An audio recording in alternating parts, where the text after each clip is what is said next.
Pero buti na lang, somebody told me, and sinabi niya sa akin, na he taught me a system called income replacement fund. Ano itong income replacement fund? Just in case something happens to me, my wife and my family will continue to receive the amount of money that I'm earning for the rest of their lives. And the income replacement fund, makukuha yan, pinaka-best. Sabihin ko ba? Oo. Sige. Hindi, gusto nyo turo ako kayo paano mag-copy ng income replacement fund. Mahal namin kayo, kaya share ko sa inyo doon. Ito yung formula. Ito yung sulat nyo. Monthly expense times 24 and add a zero. Again, monthly expense 20 times 24 times 24 and add zero. Wow. Add zero sa dulo. Zero sa dulo. Monthly expense mo, let's say 20,000 times 24. Magkano yan? Wow. Ano? 480 something. 48 something. 480 pa? Tama? Tama ba may calculator yun? Yes. 20,000 Yes. times 24. Yes, 480,000. Sipa ko yun. Yes. O 480,000. Tama? Yes. At the zero at the end. At the zero. Ah, wow. 4.8 million. So, 4.8 million. Ang kailangan mo. Nag-iiwan sa pamilya mo. Pag nawala ka agad. Pag nawala. Wow. With 4.8 million, listen, with 4.8 million, invest mo siya sa 5%. Yes. Lagay mo sa 5%. 5% a year. A year, which makuha mo sa pag-ibig. Yes, yes. Ano yung 5% ng 4.8? To 240,000. Tama? 240,000 divided by 12 months, kakain ng pamilya mo. Yes. Ang magkano lumalabas? 20. Yes. Magkano nawala? 20. Magkano bumalik? 20. Yun Ang ang tawag fun to replace the person na mawala sa buhay. Yes. Another one. 50,000 naman. 50,000 for the Yes. sake of computation. Yes. 50K times 24. Ilan? Yes. 1.2. Yes. Add zero. 12 million. You need Yes. to leave your family 12 million pesos. So na-invest na 12 million sa 5%. Yes. Magkano? 600. Yes. A year divided by 12. 50. Yun ang protection of the family. Yes. For you, Jatan. So, two ways to get that. Number one, Two ways? two ways. Number one, ipunin mo yung 12 million. Ipahin mo. Or number two, you buy life insurance. When you buy life insurance, you don't pay 12. You only pay 1/4. Yes, yes. 3M. You don't pay one time. You pay staggered. Then nagigets mo. That's why it's the best investment for emergency. Yes. So, again, I'm not here to convince you to buy one. Yes. Kasi hindi naman ako magiging beneficiary mo. Any company ba? Siyempre dapat yung company na huwag naman sa mabuhay insurance. Hindi kilala dapat, di ba yung top 3? Yeah. Dapat hindi alam namin. Meron ding insurance na may investment. Yung tawag doon UITF eh. Ang problema kasi sa UITF is this. Nalugi ako doon. ang problema kasi doon, mataas ang premium niya. Not everyone can afford it. Ang pinaka-best talaga guys lahat, pati sa mga kaibigan ng mga cameramen, dapat magkaroon ka ng life insurance kahit na yung pinaka-basic na tinatawag sa term life insurance. Basic yun. Yun ba yung pareho sa accident or term? No, iba pa yung accident insurance. Ang term life ay parang sa sakyan, Boss Wilson. Yes. Sakyan na every year ka na sakyan, pagkatapos wala na. Kasi yun, affordable yun. Ang next na insurance is whole life. Ang whole life naman po, yun na yung protected for life. Hindi matatapon ng bayad mo. Yung third is sinasabi ni Boss yung uploaded na, upgraded na, yung UITF na, may insurance na, may investment pa. Pero yung Denise pa, all of us should help. Aside from PhilHealth, aside from pag-ibig, kailangan meron tayong term life at least. Yan yung term insurance. Term insurance, very affordable. For every million, I think less than 10,000. Maganda ang tanong na yan. I'd like to tell you, share lang a little anecdote lang. Alam mo itong maliit na communicator ni Kapit. Ginawa ko in the beginning pa, Kasi paranoid ako. Sabi ko, lahat ng empleyado, hindi naman dangerous ang trabaho dito. Wala namang maguguho na building or something, hindi naman mainihin ito. Pero ginawa ko lahat ng empleyado dito, may group insurance na bayad ng company. Kami magbabayad, wala silang gastos yan. Tapos, basta gusto ko lang kasi paranoid lang ako. Tapos biglang nag-isa kaming cook, nalala mo, Lalisa, yung cook na marami pang anak sa ibang lugar. Wala siyang insurance, nagulat ako, biglang namatay. Hindi naman matanda. Tapos, talagang tsamba, yung office, may insurance talaga. So, magkano nakuha niya?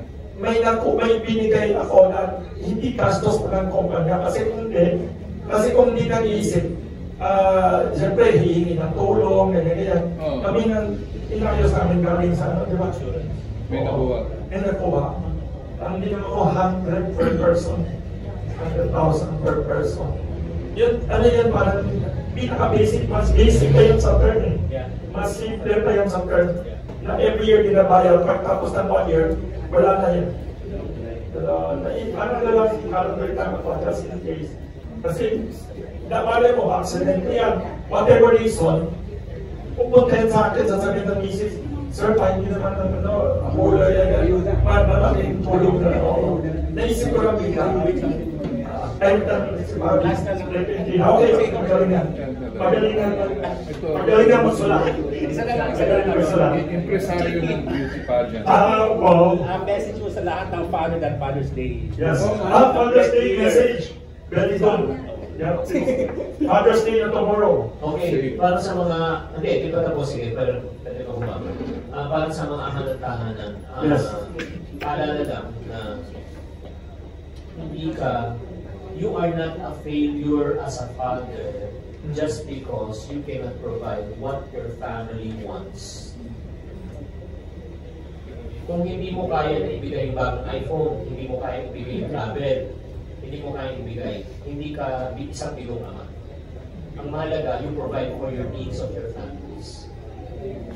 And then number 2, I just want to encourage the father na one of the most, no offense meant, underappreciated. Kasi expected na kasi yung mga padre de pamilya ang pag-deliver. Nag-gets nyo? Ako nananawagan ako sa mga misis at saka sa mga anak na matutong magpasalamat. Pasalamat ka. Ako, I really appreciate my son. Yes. Sobra akong appreciative. Hindi ko lang alam kung saan yung nakuha eh. Anong ginagawa? Every time ako kumakain kami sa labas, pagkatapos kumakain, kami kumain, you always say, thank you. Ganun din. Tama. It really moves me. Tama. You don't have to say it. Yeah. But for me, it means a lot. What ang Father's Day mag-thank you? Yeah. Kung pwede, madalas, di ba? Ganun din sa amin. Diba? Ang sarap ng pakiramdam, di ba, na nagpasalamat. Yeah. Hindi yung, siyempre, tatay ka eh. Oo. Trabaho yan. By the way, pagkagdag sa tanong ni Mr. Bobby Repentina, what about mga father na non-existent sa buhay ng mga anak? Kasi parang di naman, kagabi bago matulog, ginugugol-gugol ko. Alam niyo ba ilang porsyento ng tao sa Pilipinas walang tatay? Ako naman ang magkakali ko. 18% based sa UP Institute of UP Population Institute. Maraming mga sikat, mga ordinary tao or even celebrities, nagkakalat na sa mamala. Maraming ganyan. Di ba maraming ganyan? Yeah. Maraming ganyan. Para sa mga walang ama naman, ito, Absentee fathers. absentee father. Absentee landlords. Hindi lang absentee eh. They may be physically present but mentally and emotionally they're absent also. And financially absent. Diba? Worse. So guys, ito lang shoutout ko sa inyo. Sa mga anak, even though you don't have an earthly father, but the good news, you still have a heavenly father. Meron tayong Diyos Ama sa langit na pwedeng siya ang pumunong ng pagkukulang ng iyong ama na nasa lupa. At saka, yun nga, your earthly father can be with you a certain season of your life, but your heavenly father can be with you for the rest of your life. because He will never leave you nor forsake you. He will provide for all of your needs according to His glorious riches. So, ako, naniniwala ako na kahit wala ka naman, pero pagka ikaw ay nare-restrict sa Diyos, sa Ama natin sa langit, sa pamamagitan ng bugtong na anak na si Jesus, mabubuo ka rin. Thank you. What? Ito, may tanong siya. Ayun, may tanong siya. Yes.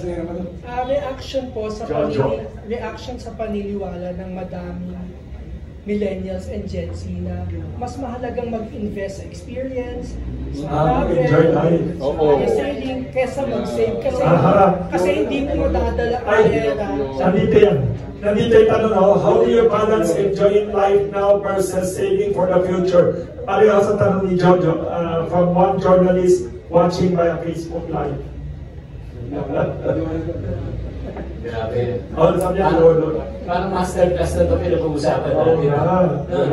These are intelligent questions and I would not guarantee. Ito yung parang suggestion ko sa lahat. Not only for the millennials. As your income increases, okay, before ko explain napapansin nyo, natanong nila ba ito sa sarili nyo? At the end of the year, natanong nyo parati saan na po takin nila ako. Pero makikita sa inyo. Have you ever asked yourself na saan napunta yung income ko through the years? Malaki na nung kinikita ko saan napunta? Ito yung solution. The solution is this.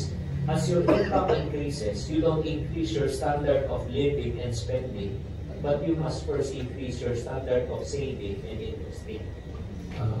So let me explain. Start ka siguro ng 5,590. Kaya nyo mag-save ng 5% ng kita nyo. Yes, sir? Start. 5,590.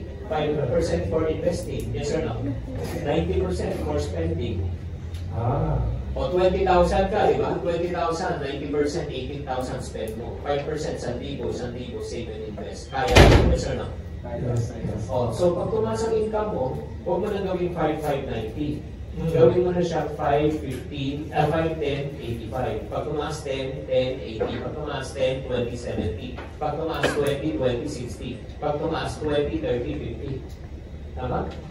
So umabot ka na sa 100,000 income from 20. Pero formula mo na ngayon, 20, 30, 50. Mag-evolve ka. Mag-improve ka na mag-improve ka So, sa years. question, ano yung 50% ng ano yung 50% ng 100? 50. Ano mas malaki na budget? 18 o 50? 50 or 18? Hindi ko trick question. 50. Pero ito yung weird. Binabaan mo na nga yung budget mo from 90 to 50. Pero tumaas pa rin from 18 to 50. Maganda hindi? Pero ito mas maganda. Ano yung 20% ng 100,000? May 20,000 savings ka every month. Ano yung 30% ng 100,000? May 30,000 kapabili mo ng lupa at invest mo every month. Nagigets nyo? Habang tumataas ang kita mo, tumataas dapat ang savings and investing mo. Gumaganda rin ang buhay mo, yung lifestyle mo, kasi 80 to 50 eh. Pero, sumasabay. May natitira. Kaya, sa mga millennials out there, pag yan ang ginawa mo, yung saving mo, every month mo, may 20,000 ka bang travel. Would I be, feel guilty? Wala, kasi may 30,000 pa akong investment. So walang conflict. Wala. You improve lang, upgrade. Di ba?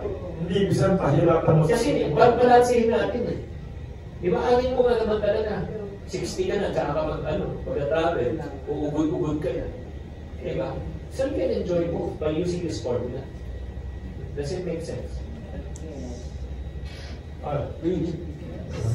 Sir, ako kasi sa media, dati po ako member sa pero isa po ako 2014 kasi isa po ako at so, bago po magtanong, tatanong ko sa inyo kung narinig nyo na yung date of sensitive na rin. Ano yun? Date of sensitive na rin po, sir. Sa company na niya, USP. Ay, hindi ko. Kasi sir, ito talaga yung nagpagaling sa akin. Sasabihin ko sa iyo, sir, lahat ng sakit, disclaimer, hindi kasi pwedeng sabihin na nakakagaling dahil siya under pharma. Makakagaling siya, sir.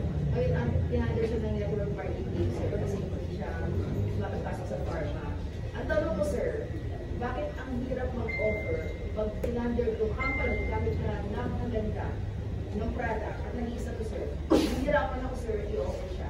Dahil ano siya ng record. Mahirap talaga kasi if you're selling to the wrong market.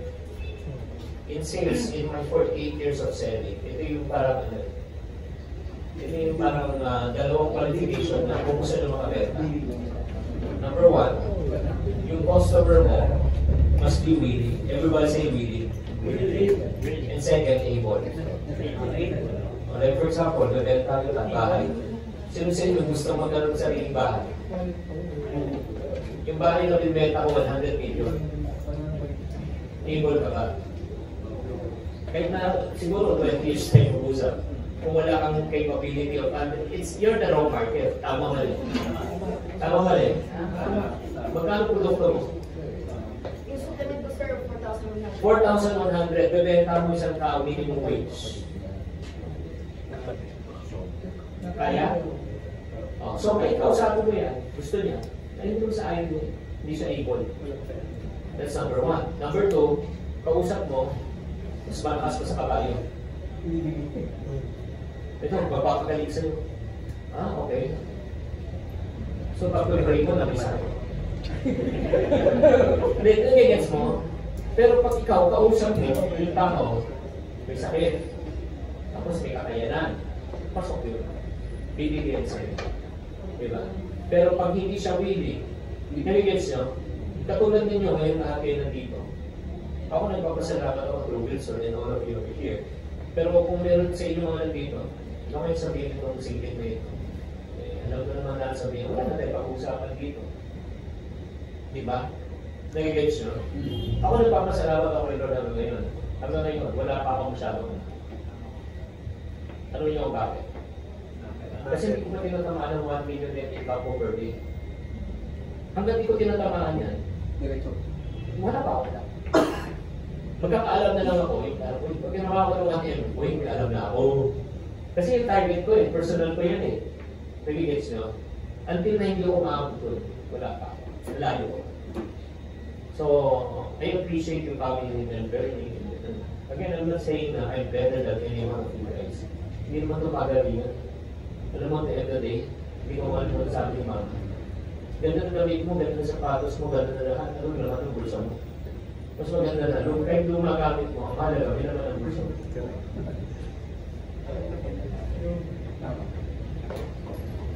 May natanong dito, journalist watching Facebook Live. If you could give only one financial advice to every Filipino in the Philippines today, what would it be? If you could give only one financial advice to every Filipino, what would it be? It will be this. Number one, be financially literate. Kahit na masipag matyaga ka, pero pag wala ka lang, pasensya tayo. Lahat ng desisyon mo magiging mali. Ito yung nakakalungkot. Taon ang binilang mo para kitain ng pera. Taon ang binilang mo para ipunin ng pera. Isang maling desisyon na kailangan mo para maubos ang pinagkailangan mong pera. And once in our lives, kahit ako, nagkamali ako, malaking pera na wala sa akin, pinagsisiyak ko yun. Number two, kahit may alam ka, be financially disciplined.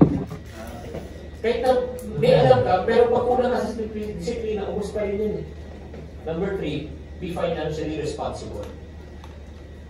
Honestly, sino po sa atin dito, do you want to become financially stable? Taas ako na yun. Sorry. Lahat sa atin, we will never be financially stable. Kahit ako. Why? The more you make, the more you spend. So the goal, kung ang habol mo, financial stability, 80 ka na, hindi ka stable. The goal in life is not to pursue financial stability because it's a moving number. But the goal in life is to practice financial responsibility. Kung kano kinikita mo, pagkasya mo. Kung kaya mo pagkasya yung kita mo at may ipon ka, mayroon o sobra, pagdating mo malaki, magkakasya pa rin at may sobra ka. Kung ngayon, sinasabi mo, hindi pa rin kasya, hindi pa rin kasi mali ang kita ko, pag lumaki pa rin ang kita mo, ikaw pa rin mahawak, kulang pa rin yan, at kakapusin ka po niya. Yes. This is Reyes of Business Mirror. May tanong si... Yes. Proposing debt, kailangan ko mga Asia cycle, financial, physical, entrepreneurship, para pag-mature lang. financial Okay. Sir, what's your take? Oo naman. Kausap mo yung DepEd. Oo. Ang problema sir, ba hindi Bureaucracy. Hindi ko magawa. Ang dami ng tagal ng proseso. Sabi ko nga, I'm willing to do it for free. Pero yun nga, ang nagpapatagal yung bureaucracy talaga. So, yun nga, kaya nga, alam mo, ganda na talaga yung nangyayari sa, una sa financial system, democratized na through cryptocurrency. When you say crypto, di ba, bago ka magbukas ng bangko, ang daming mga proseso. Pero ngayon sa crypto, mabilis na eh. Ay, yan na yun sa mag-crypto. May tanong si Mark Ilo Odeman about Sige, mamaya. Tapos about crypto. ngayon ito, guys, ito ng reality sa lahat ng mga manunulat, gumising na rin po tayo. Na-democratize na rin ang pamamaraan ng pagsusulat at pamamahayag. Yes. Through because of ChatGPT and AI. Nag-gets nyo? Democratize na rin po. Kahit sino ng bata kaya na po magsulat. Basta marunong na mag-prompt. Pwede ko nga sabihin nga I'm like like for example, Wilson D. Flores, when you like. Pag sumulat yan, parang si Wilson D. talaga sumulat. Then democratize na siya. Ibig sabihin niya, kahit sino, wala na isang free domain na eh. So what I'm trying to say is this. Kailangan na talaga natin i-democratize talaga yung way of learning natin. Kasi kung di ba, like for example, tricky kasi ito eh. Tricky in the sense na, pag school, huwag kayo nagamit ng AI, mabubobo kayo. Hindi na kayo mag-iisip. Pero ano problema? Ngayon, tanongin mo ngayon yung mga HR, ask the HR people. If you're going to hire a person who's going to apply to you, ano na isang qualification nyo para ma-hire mo? Alam mo kasama doon? Computer literacy, at the same time, AI literacy. Eh paano siya mag-a-apply kung hindi tinuturo niya sa school? Kasi yan yung requirement nyo. So, ano talaga yung nagpago na talaga yung pamamaraan? May sinabi ka crypto, tanong ni Nilo Odeman, ano yung Bitcoin? What is your opinion on Bitcoin? Mr. Nilo Odeman, ano sa dulo, Mr. Nilo Odeman? So, sir, anong comment nyo daw on Bitcoin? Sir, Nilo, ang cryptocurrency po is a form of currency. Meron tayong pinatawag na paper money. Meron kayong paper money. Ang tawag po namin ng fiat, F-I-A-T, fiat money. Ang naman, yung cryptocurrency naman po, is just like, is it safe ka or not? yeah, it's invisible money. It's just like, ang ginawa po natin yan, ang pinakamagandang entry ng crypto is parang yung Gcash and Maya. Di ba meron tawag na virtual money? Virtual money. Di ba meron tayong physical pera? I-deposit mo, ilalagay mo sa tindahan. Tapos i-convert niya ngayon to Gcash or Pay Maya. Tama mali. Gagamitin mo na ngayon pag-transact mo. Tama mali. Ganun din po ang cryptocurrency. So, i-transfer mo yan sa exchange. Sa exchange, may mga crypto exchange yan. Exchange. Pag pinasok mo yan, magkakaroon ka ng tinatawag na e-money, electronic money, na pwede mo na ilagay sa iba't ibang cryptocurrency. Bitcoin, Ethereum, or if not naman, Dogecoin, iba-iba yan. Ang crypto, ay yung Bitcoin po, ay para siyang US dollar. Tapos yung Ethereum ay para siyang Singaporean dollar. That means, marami siyang form of currency pa rin. Kasi po ba mag-invest? Safe po siya mag-invest kung alam mo. Kung hindi mo alam, hindi siya safe.